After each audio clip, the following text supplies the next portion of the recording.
네, 오늘은 지난번에 이어서 에피소드 세 번째, 제가 이직 제안 받았던 최근의 에피소드 중에 세 번째인데요. 이번 이야기는 굉장히 흥미롭다, 뭐 재밌다, 아니면 다이내믹하다, 뭐 여러 가지 이야기들이 있고요. 배워야 될 점도 있는 것 같고, 있었던 일들하고 느꼈던 것, 또뭐 얻어야 될 교훈, 뭐 여러 가지 측면에서 이야기를 할 수 있겠는데, 그냥 편하게, 솔직하게 한번 얘기를 좀 해볼게요. 그러니까 저는 지금 3년째 재택근무를 하고 있는 상황이고, 출근을 거의 하지는 않아요. 예, 회사에서는 일주일에 한두 번 오라고는 하는데, 예, 드물게 가고 있고요. 예, 그렇게 갈 필요성을 사실 많이 못 느끼는 상황이라, 어찌됐든 그런 상황에서, 굉장히 특이한 케이스인데, 제가 지금 회사에서, 일본에 있는 여자 동료인데, 이제 얼굴을 보진 못했어요. 한 번도 만나진 않았는데, 그, 굉장히 친했거든요. 네, 문화적으로도 되게 비슷하니까 일본 친구들이랑 친하게 되는데 1년 전에 그만두고 다른 회사로 이직을 했는데 그 회사가 이제 그 업종에서 이제 가장 큰 회사죠. 유명한 회사고 거기 쪽에 이제 컨설턴트로 이제 이직을 했는데 나이도 많고 한데 이제 그런 일을 마지막으로 해보고 싶다라고 해서 이직을 했고요. 근데 어찌됐든 이직할 때 제가 농담으로 그랬죠. 야, 가서 좋은 자리 나면 연락해줘. 이런 얘기 많이 하잖아요. 근데 얼마 전에 연락이 왔는데 한국에 이제 그 회사에서 새로운 비즈니스를 해요. 물류 회사지만 이제 통관 이런 쪽을 직접 운영하고 이렇게 하겠다. 수출입 관련된 이런 것들을. 그래서 라이센스를 따고 새롭게 뭔가 비즈니스를 하려고 하는데 자격증 가진 사람, 관세사 자격증 가진 사람이 필요하다. 혹시 알아봐 달라고 해서 제가 알아봐 주는 와중에 그냥 제가 농담 반 진담 반으로 내가 한번 해볼까 했더니 그 친구 반응이 아 그래 네가 해봐라 라고 한 거예요. 사실은 저는 솔직한 심정에는 아마 잘 조건이나 이런 것들이 잘 안 맞을 것 같다고 예상도 했었고 그런데 실제로도 많이 안 맞긴 하거든요. 그러니까 지금 회사가 뭐, 뭐 급여나 이런 연봉 이런 걸로 따지면 사실 뭐 탑은 아니지만 그래도 복리후생이나 이런 근무하는 환경이나 이런 걸 봤을 때 뭐 탑은 아니지만 그 밑에 정도 된다. 그래서 굉장히 좋은 조건에서 일을 하고 있는 거라는 걸 알고 있거든요. 그래서 그 정도 수준도 맞춰주기 사실 힘든 업종인 건 맞아요. 그렇기 때문에 아무리 회사가 크고 좋다고 하더라도 뭐 급여나 이런 측면에서 맞춰주기 힘들긴 한데 그래도 그냥 농담적으로 얘기해봤죠. 그냥 경력직으로 이직을 하거나 또 새롭게 비즈니스를 하는 경우에는 경력자들을 데려올 때 좀 이제 우대에서 많이 그 인상을 시켜주기도 하기 때문에 그냥 농담적으로 이제 하겠다고 했더니 그 친구가 낼름 오케이 해서 빠르게 시작이 된 거예요. 그게 그때까지만 해도 그냥 뭐 그냥 한번 알아보자라는 그런 생각이었고 그 친구도 이제 저랑 굉장히 친했고 저를 잘 알기 때문에 그 비즈니스를 이제 새로 하는 데 있어서 제가 필요하다고 생각을 했나 봐요. 근데 사실상 제 입장에서는 현업을 한다라기보다 그 통관업을 실제로 운영하고 한다라기보다 그냥 기업에서 그런 업무를 관리해야 하는 입장이었기 때문에 실무적인 거에서는 굉장히 오랫동안 손을 놓고 있었죠. 그래서 내가 그거를 하기도 좀 애매하긴 한데 어차피 그쪽도 이제 그 분야를 처음 오픈하는 것이고 전체 과정을 관리할 사람을 이제 뽑는 거를 이해를 했거든요. 그렇기 때문에 뭐 해보자라고 해서 이제 진행을 했던 거고, 그렇게 해서 첫 번째 이제 HR에서 이제 면접을 줌으로 보게 됐는데, 뭐 일반적인 이야기들 하면서 저는 통상 이제 급여 관련된 부분을 물어보잖아요. 솔직하게 얘기를 했어요. 왜냐면 내가 이 정도 수준이고 복리후생으로 이렇게 현금성으로 받는 것도 있다. 저희 회사는 지금 의료비도 보장을 해주기 때문에 그러니까 부모님하고 장인 장모님은 돌아가시긴 했지만 어쨌든 부모님 의료비까지 보장을 해주고 수술비도 1년에 건당 3천만 원까지 이렇게 보상을 해주는 그 복리후생 규정이 되게 좋아요. 그래서 이런 거 따졌을 때 연봉을 어느 정도 받아야겠다라고 좀 많이 세게 질러놨는데 사실 그러면 인사부에서 자기네들이랑 많이 안 맞을 것 같으면 그냥 거기서 중단을 시켜야 되는데 이 이놈의 인사부라는 게 아무래도 제 생각에는 좀 필요하고 자기네가 필요한 사람이라고 생각이 되는 경우에는 뭐 그런 바에도 불구하고 자기네들이 설득을 할 수 있다고 생각을 해서 그러는지 몰라도 안 맞음에도 불구하고 설득하고 수 있다라고 생각을 하는지 몰라도 그냥 진행을 시키더라고요. 전 좀 많이 질러놨는데 그래서 어찌됐든 그렇게 시작을 됐어요. 근데 이게 희한한 게 뭐가 딱 맞아서 맞는 것도 있고 절반은 맞고 절반은 안 맞았지만 결론은 회사에서 그러는 와중에 이제 그러니까 저는 이 회사가 급여를 못 맞춰주고 이런 건 알았거든요. 그렇기 때문에 사실 연봉을 저는 이직을 할 때 이런 지금 회사의 상황이나 나이나 이런 걸 고려를 하면 저는 항상 전에도 그랬거든요. 미니멈 30% 이상 올려주지 않으면 이직은 안 한다.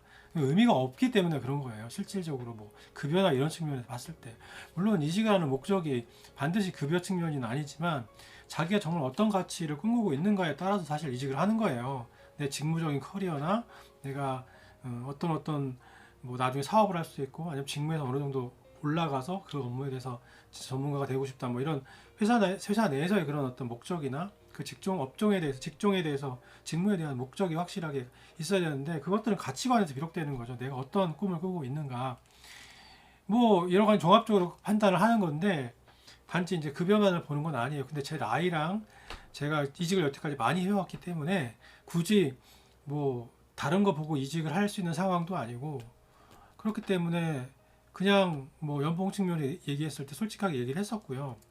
그러니까 막 지를 수 있는 거죠. 뭐 굳이 내가 이직을 뭐 해야 될 필요도 없기 때문에 그런 상황에서 이제 질렀던 얘기를 했던 것인데 우연히도 또 회사에서 이 조기 퇴직 이 이메일이 돌더라고요. 그래서 그 전까지는 이런 것들을 전혀 생각을 안 해봤죠. 왜냐하면 저희 같은 부서는 사실 뭐 저희 인원은 거의 없기 때문에 한두 명이서 일을 하고 대부분 외주업체가 일을 하기 때문에 저희는 그런 그 조기퇴직 위로금 뭐 이런 대상이 안 된다고 생각했는데 전 직원 대상이라고 해서 저는 눈이 번쩍 띄었죠. 그래서 바로 이거를 저는 이게 금액이 상당히 컸어요.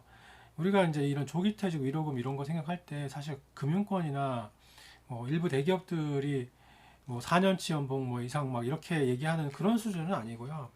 하지만 꽤 많은 금액의 연봉 그 금액이었고 그 특별 위로금도 주기 때문에 예를 들어 조기에 신청을 하면 그 특정 날짜에 일주일 안에 신청하면 뭐 추가로 뭐 수천만 원을 준다던가 이렇게 혜택이 있었기 때문에 이 조기 신청 이런 걸 합하면 세금 빼고도 꽤 큰 금액이었어요. 제가 대충 계산해 보니까 야 이거면은 저희 순간 드는 생각이 진짜 인간적인 생각이죠. 야 빨리 이거 받고 지금 면접 보고 있는 데를 합격을 해서 거기로 가자. 그 대신에 지금 면접 보는 회사에서 뭐 연봉을 굳이 많이 지를 필요는 없겠다. 그냥 비슷하게만 줘도 가자. 그 대신에 목돈 챙기고 바로 다른 데로 옮기자. 야 이거면 얼마나 남는 장사예요. 그 생각이 머리에 빠르게 스치더니 야 전 직원 대상이니까 나도 한번 해보자 라고 하다가 그냥 무작정 하기엔 좀 그렇고 아무래도 매니저한테 얘기를 해야 될 것 같아. 그래서 매니저한테 바로 당일 얘기했어요. 집사람하고 상의도 안 하고 이건 아무리 논리적으로 생각해봐도 내가 지금 면접을 하나 보고 있고 야 몇 억을 받을 수 있다. 야 그럼 이거 당연히 빨리 옮겨야지. 그래서 이성을 잠깐 놓았던 것 같아요. 그래서 제 매니저한테 바로 연락을 했죠. 야, 이 매니저는 저보다 젊어요. 근데 이제 굉장히 친하고 저를 전적으로 믿고 우리가 같이 편하게 이야기할 수 있는 사이이긴 해요. 그럼에도 불구하고 이런 사안이 있을 때 매니저한테 바로 얘기를 한다라는 거는 진짜 부담스러운 거긴 했거든요. 그럼에도 불구하고 이 돈에 눈이 도는 거죠. 내가 왜 그런지 몰라. 그래서 바로 이 얘기를 하니까 이 매니저의 반응이 참 독특했어요. 너랑 나랑 잘 지냈고 한국은 네가 잘 매니징하고 있어서 정말 문제가 없는 나라인데 왜 그만두려고 하느냐. 너 갈 데는 있느냐 물어보더라고요. 갈 데가 아니 지금 뭐 그런 상황은 아니고 이제 제가 면접을 보고 있다 이런 얘기는 하긴 좀 그래요. 그래서 뭐라고 물어봤냐면 이 조기퇴직 위로금을 나도 받을 수 있는 거냐라는 걸 물어보기 위해서 전화를 했다. 이렇게 사실은 가볍게 대상이 되느냐 한국에 이런 게 있는데 대상이 되느냐라고 이제 물어보다가 그 친구가 너무 심각하게 받아들이는 거예요. 그도 그럴 것이 그 친구는 자기가 매니징하는 이제 컨트리들이 있는데 이 컨트리들의 인원이 많지는 않아요. 근데 제가 만약에 그만두게 되고 딴 사람을 안 뽑게 되는 경우면은 자기가 관리하는 인원이 줄어드는 거예요. 이게 외국 회사 같은 경우에는 조직이 막 커가는 상황이 아니고 저희 회사 같은 경우에는 그런 외국 회사 같은 경우에는 인원들이 줄고 그러면 자기 밑에 매니저를 직원을 안 뽑을 수도 있어요. 다른 사람이 매니징 하거나 그 나라에 있는 다른 친구가 그거를 테이크오버 할 수도 있기 때문에 굉장히 심각하게 받아들였던 것 같아요. 제가 지금 생각해 보면. 그래서 저한테 왜 굳이 하려고 하느냐, 갈 때는 있느냐 이렇게 물어보는 거예요. 그래서 사실은 너무 저는 이게 대상이 되느냐 안 되느냐, 이 조기퇴직 위로금에 그런 걸 확인하기 위해서 살짝 떠보려고 했는데 이 친구가 너무 심각하게 그렇게 다가오니까 저는 굉장히 당황하면서 에라 모르겠다 하고 솔직하게 지금 어떤 회사에서 이렇게 제안이 와서 면접은 1차 면접을 보긴 했다. 아직 확정된 데는 없다 했더니 야 그러면은 지금 너가 그런 데 확정된 데도 없는데 무작정 그만두려고 하느냐, 이 와이프랑 상의했느냐 물어보니까 저는 못했다 라고 솔직하게 얘기했죠. 그랬더니 이 친구가 야 그럼 너 와이프하고 얘기하고 와, 그러면 그리고 나서 얘기하자 라고 하더라고요. 그리고 나서 이제 제가 또 와이프하고 또 한참 또 얘기를 했죠. 예, 그래서 이것저것 얘기를, 출근해 있는 와이프가 집에 와서 얘기를 하고 하다가 얘기한 게 좀 역시 여자분들은 안정적인 걸 원해요. 와이프가 그렇죠. 저도 그렇죠. 저도 옛날에 과거 이직하면서 잠깐 공백도 있었고 그랬기 때문에, 또 이직을 많이 하고 그랬기 때문에 안사람은 안정되지 않은 걸 별로 안 좋아해요. 그래서 확실하지도 않은 회사인데 돈 준다고 해서 나가면 어떡하느냐 라는 식으로 약간 불안감에 대한 것들이 더 많았던 것 같아요. 돈 자체보다. 그래서 와이프가 일단 반대를 하더라고요. 그래서 저도 사실 마음을 접은 게 이게 이런 게 있어요. 아무리 돈이 중요하고 뭐 약간 정신줄을 놨더라도 갑자기 이렇게 이제 잘 생각을 해보니까 사실 중요한 거는 돈도 돈이기도 해요. 그 돈이면 저희가 갖고 있는 지금 주택담보대출 뭐 이런 거 다 갚을 수 있고 남는 돈이었거든요. 그러면 정말 남은 이제 삶에 대해서 우리 아이의 등록금도 별로 걱정하지 않고, 왜냐면 돈 버는 걸로 충분히 다 갚을 수 있으니까. 저희 큰아이가 지금 유학가 있잖아요. 돈이 엄청 많이 들어요.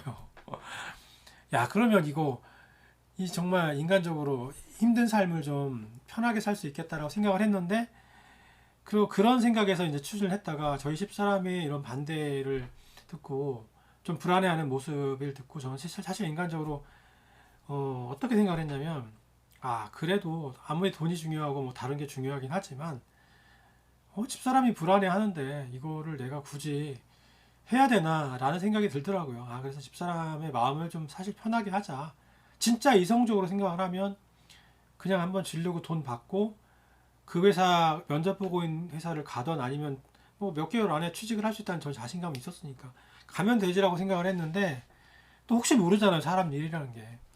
그래서 저도 그냥 집사람 말대로 그래 접자 확 접었죠.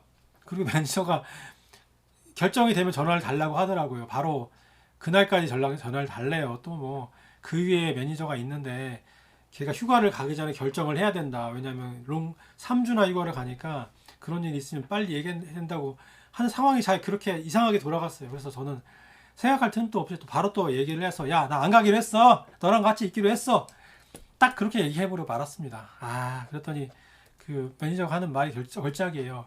너희 와이프한테 고맙다고 해라. 고맙다고 전해줘.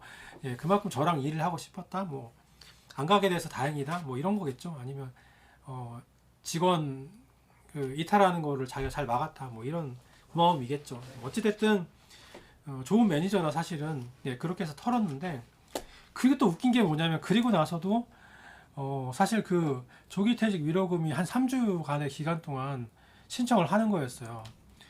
그래서 제가 근데도 좀 궁금해서, 아직도 미련이 남잖아요. 왜냐하면 또 혹시나 면접이 빨리 진행이 돼서 이 회사가 합격을 할 수 있다라고 하면 갈 때가 정해지잖아요. 그러면 야 빨리 신청해서 돈을 받을 수 있잖아요. 근데 문제가 뭐냐면 일단은 이 위로금을 내가 확실히 받을 수 있는지도 사실 제가 궁금했었어요. 그래서 HR에 이메일을 물어봤죠. 우리도 부서가 대상이 되느냐. 뭐 근데 이게 회사에서 거절할 수도 있고 뭐 이런 조항도 있고, 그래서 확실히 대상이 되냐고 했더니 그 친구들은 또 원론적인 얘기를 하는 거예요. 회사에서 중요한 포지션이고 뭔가 어떻게 하면 뭐 거절할 수 있다 하니까, 그렇게 회신이 오니까 저도 안 될 수도 있겠구나. 그래서 안 하는 게 안 하는 게 더 낫었겠다라고 생각을 했어요. 왜냐면 돈만 받고 다른 데가 갈 데가 없이 공백이 길어지면 사실 그게 의미가 없잖아요. 그래서 안도를 했는데 그럼에도 불구하고 이거는 그 HR의 생각이고 만약에 받아들여 줄 수도 있잖아요. 근데 그렇게 해서 사실 왔다 갔다 하고 있었는데 그래서 이제 이 지금 제안한 1차 면접을 본 회사 생각해 보면 빨리 진행을 해서 얘네가 결정을 해주면 나도 여기 빨리 지원해서 사실 조기 지원금 그러니까 빨리 얼리로 지원을 하면 추가로 받는 금액을 받게 되면 금액이 크니까 그거를 받을 수 있는 기간이 며칠 있었거든요.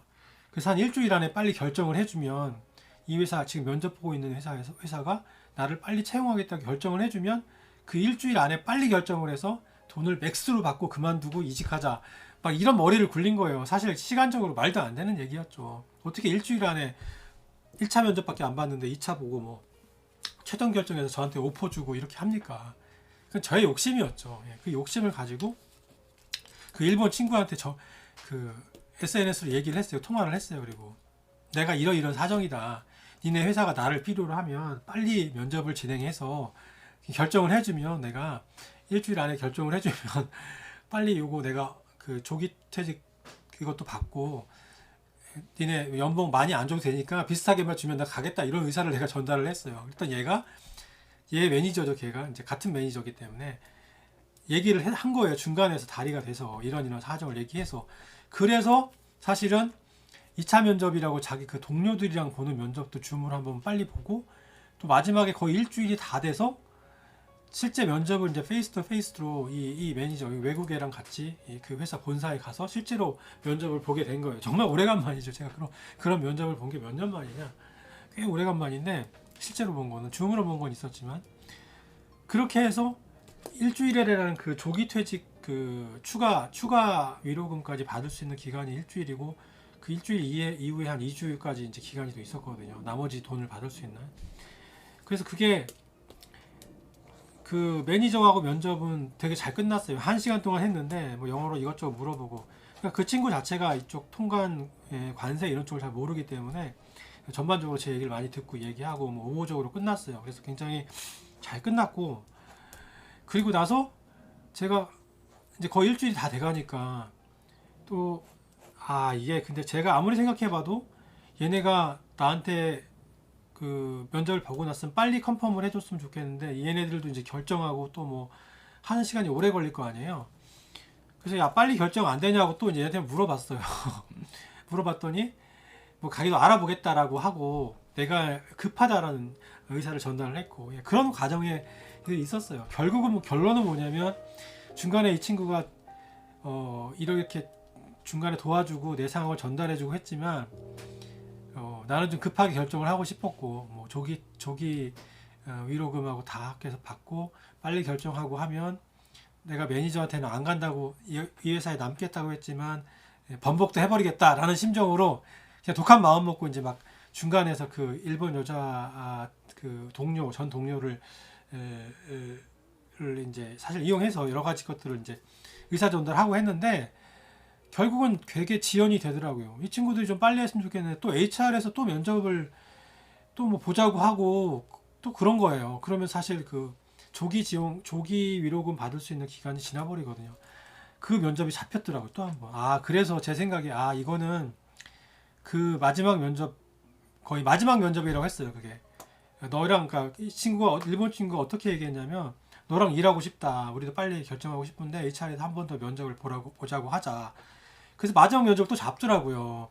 그래서 저는 결정을 했죠. 이거는 내가 사실은 그 조기 위로금을 제외하고도 되게 컸어요. 그 기간이 지나더라도 나머지라도 받고 이 회사가 빨리 결정해주면 가면 좋은데 그 기간도 결정하기까지 기간도 늦어질 수도 있고 또 회사에서 뭐 조기 위로금이 자체를 또 굉장히 결정하기까지 또 일주일 더 그러니까 최종 3주 이후에도 한 일주일 정도 더 시간이 필요하니까 이 회사도 최종적으로 안 되고 또 위로금도 못 받고 하는 그런 상황이 될 수도 있고 이 회사는 되지만 안 되지만 위로금만 받을 수 있는 상황도 있고 뭐 여러 가지 이제 복잡한 상황도 있어서 어쨌든 돈도 중요하고 다 중요하지만 이건 아니다 싶어서 일단은 그냥 제가 야 나 너네 회사 안 갈래 하고 그냥 미안하다고 하고 면접 안 보기로 했어요. 마지막 면접을 그렇게 된 거예요. 그래서 되게 결단을 했죠. 그냥 면접 안 보고 나 여기서 중단할래. 왜냐면 이렇게 돼가지고는 내가 이 그 퇴직 위로금도 받기도 힘들고, 예, 돈 풀로 받기도 힘들고, 이 회사도 좀 그렇고, 여러 가지 상황이 잘 안 맞으니까 나는 스톱을 하겠다고 했는데, 그럼에도 불구하고 내가 그렇게 의사전달을 했더니 이제는 또 그쪽에서 급해져서 매니저가 그 일본에 통해서 저한테 또 연락이 막 오는 거예요. 연락이 와서 야, 네가 필요한 것 같다. 우리는 아무리 생각해도 제 생각에는 면접은 저밖에 안 받고 뭐 거기 또 젊은 애들 되게 많을 텐데 우리나라 관세사 중에 뭐 젊고 영어 할 수 있는 애들이 꽤 있으니까 걔네들 하고 하면 되지 않느냐라고 했는데도 일본에는 제가 꼭 필요하다. 연봉 그러면서 하는 얘기가 야, 연봉 지금 너네 회사 수준을 맞춰주면 가능하냐 이렇게 얘기를 하는 거예요. 제가 어이가 없었죠. 제가 분명히 굉장히 많은 인상률을 올려줘야 니네는 복리후생도 별로 없는데 그걸 우리 회사 수준을 맞추는 거기 때문에 굉장히 높은 수준의 요구를 했었고, 근데 뭐 지금 수준으로 하면 되냐고 저한테 물어보는 것도 사실 어이가 없었고, 그렇다고 제가 퇴직 위로금을 확실히 지금 받겠다고 신청하거나 컨펌 난 것도 아니고 그렇기 때문에 그냥 좀, 좀 약간 안 맞았던 거죠. 여러 가지 상황들이. 그래서 너무 급하게 됐던 것 같아요. 그래서 이 위로금하고 받으면서 바로 이직하고 이거는 타이밍 맞추기도 굉장히 힘든 상황이었고, 이 조기퇴직 위로금 이 주는 신청 기간을 뭐 한 2달 정도 해놨으면 모를까. 그래서 어떻게 됐던지 간에 그런 굉장히 우여곡절 끝에 안 가게 된 거예요. 그래서 안 가게 됐고, 뭐 회사에 그 다음에도 이제 더 이상 진행도 안 돼 있고, 이제 회사에 뭐 따로 얘기도 안 했죠. 예, 그냥 그 상황에서 끝난 거죠. 그런 제가 뭐 빠르게 얘기를 했지만 에피소드들이 중간중간에 되게 많았었어요. 그래서 일본 여자애는 전 동료는 좀, 예, 좀 벙쪘겠죠. 자기가 중간에서 막 이렇게 노력도 많이 하고 저랑 같이 일하려고 좀 많이 도와주긴 했는데 제 입장에서는 뭐 그런 사정 때문에 좀 힘들었죠. 예. 저는 어떻게 보면 목돈을 좀 만지면서 하면서 이직도 하고 뭐 이런 걸 생각을 했었는데 그 두 가지를 다 갖기에는 상황이 되게 복잡했고 너무 단기간이었던 거죠. 그러니까 제 욕심이 큰 거죠. 욕심쟁이야, 내 욕심쟁이. 예. 그 욕심이 좀 내려놓으면은 뭐 하나라도 얻을 수 있겠지만 사람은 욕심을 너무 많이 부리면 다 얻기가 힘들다라는 교훈을 얻기도 했고요. 그래서 이런 얘기를 들어보시면서 여러분, 뭐 어쨌든 간에 제 에피소드처럼 이제 재미와 저한테는 좀 심각했어요, 굉장히. 그래서 여러 가지 이제 말씀을 드릴 수가 있겠는데 첫 번째 하나 포인트는 이 다국적 기업 같은 경우에는 사실 이렇게 지인을 통해서라든지 이렇게 추천을 받는 경우가 굉장히 많아요. 그래서 제 생각에는 뭐 이 회사가 그러니까 만약에 제가 저 같은 상황이 아니었고 제가 좀 젊고 뭐 그런 상황이라면 충분히 도전할 만하죠. 새로운 비즈니스를 세팅하는데 자기가 그 주도적인 업무를 담당하게 되면 향후에도 회사의 포지셔닝 하기 괜찮거든요. 예, 그런 측면에서 이 다국적 기업들이 이렇게 지인 추천이나 이런 걸 자주 하기 때문에 이런 것들 염두에 주시고 항상 내가 관심 있는 직무나 이런 거가 있고 이직 의사가 있다라고 하면 뭐 다국적 기업 쪽으로 해서 아는 분들에게 많이 의사 전달을 해놓는 게 굉장히 중요하다. 저도 이런 케이스는 처음이죠. 제가 이렇게 해당이 됐던 거는 제가 이렇게 해주긴 했는데 처음이었고, 다음 두 번째로는 이런 진행되는 과정에 있어서 정말 어떤 목표를 내가 하고 있는가를 좀 더 이제 명확히 해야 되고, 뭐 돈이냐, 어떤 직무냐, 전문성이냐, 아니면 뭐 커리어냐, 뭐 여러 가지 있잖아요. 물론 뭐 그게 사실 뭐 서로 떨어져 있는 얘기는 아니고 복합적인 얘기긴 하지만 그런 측면에서 좀 그 확실한 자기만의 생각을 갖고 있어야 되는 거죠. 뭐 저 같은 경우에도 나름 확실하게 있었긴 했고요. 제 생각에서는 이번 케이스는 충분히 뭐 도전해보고 해볼 만한 상황이었는데 뭐 사실 저 욕심이 과한 거죠. 양쪽을 다 잡겠다고 했던 게 좀 그랬고요. 물론 이제 그 위로금조차도 사실 100% 확실하다 뭐 이렇게 제가 영업이나 마케팅 이런 쪽이었으면 확실했을 텐데 그런 쪽이 아니었기 때문에 조금은 확실하지 않은 것도 있었고요. 그래서 굉장히 다이내믹한 에피소드가 세 번째 있었어요. 사실 이런 얘기를 이렇게 유튜브 상에서 하면 뭐 이렇게 뭐 제가 혹시 제 아시는 분이 또 회사 아시는 분이 또 이거를 뭐 보실 수 있을지 이럴지 모르겠지만 뭐 사실 뭐 얘기할 수 있는 얘기인 것 같고요. 제 나이쯤 되면 뭐 이제 뭐 좀 있으면 대기업 같은 경우에는 은퇴하거나 뭐 이럴 나이기도 하고 50대 초반에 이제 접어드니까 아직도 이제 시간은 많이 남긴 했지만 이제 통상적으로 많이 그렇기 때문에 어쨌든 재밌게 들으셨는지 모르겠습니다. 이런 에피소드들이 있었어요. 제가 유튜브를 이렇게 찍는 거는 이런 이야기들 좀 많이 들려드리고 싶기도 하고, 그러니까 일반적으로 우리가 이런 취직이나 이직 관련해서 뭐 전문적으로 하시는 분들이 계신데 이제 그런 분들이 뭐 이렇게 진행되는 것하고 또 다른 결이 다른 걸로 제가 현직자로서 이런 취직이나 이직을 바라보는 관점하고 또 제가 이제 있었던 에피소드나 이런 것들을 좀 많이 전달해 드리고 또 상담 같은 거 많이 해주시면은 요청하시면 제가 상담도 많이 해드리고 할 테니까 많이 전달해 주시고 관심 가져주셨으면 고맙겠습니다. 또 다음에 뵙겠습니다.